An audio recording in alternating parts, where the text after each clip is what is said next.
तर बिझनेस सुरू केल्यानंतर त्यामध्ये पेशन्स किती इम्पॉर्टन्स असतात हे मी आज तुम्हाला सांगणार आहे. तर hello guys, welcome to Rui's kitchen vlog 30 days challenge. आज आहे आपला दुसरा दिवस आणि दररोज सारखं आपण किचन सुरू करून आपल्या कामाला लागलेलो. आजच्या ऑर्डर फोनवरनंच सुरू झालेलं, कारण का कस्टमरचा ट्रस्ट आपल्यावरती एवढा वाढला आहे की ते फोनवरनंच ऑर्डर देतात आणि नंतर बोलतात की आम्ही पिक करायला येऊ, तुम्ही रेडी करून ठेवा.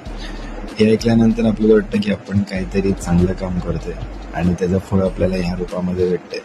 कन्सिस्टन्सी हे बिझनेसमध्ये ठेवायला लागते आणि तुमची टेस्ट असेल तर कस्टमर तुमच्यावरती डोळे बंद करून विश्वास करतात आणि तेच माझ्या बाबतीत होतं.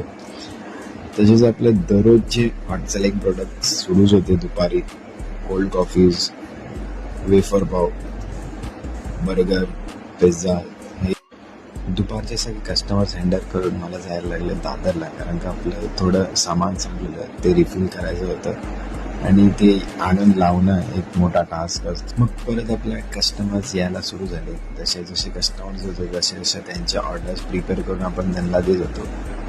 कस्टमर कधी नसले की मला नवीन चूल येते तर आपण लवकरच पास्ता तयार करणार आहोत. ते पास्ताचे ट्रायल करत होतो आणि बंद करायच्या टायमाला परत कस्टमर्सचा हे एवढा तुफान होता की मला जाऊन परत इन्ग्रेडियंट्स आणायला लागले आणि शेवटी मला लास्ट पिझ्झाची ऑर्डर घेऊन किचन बंद करायला लागलं, कारण का आपल्याला दुसऱ्या दिवशी पण येऊन काम करायचं असतं. अशाच व्हिडिओ बघण्यासाठी रुईज किचनला फॉलो, सबस्क्राईब आणि शेअर करा.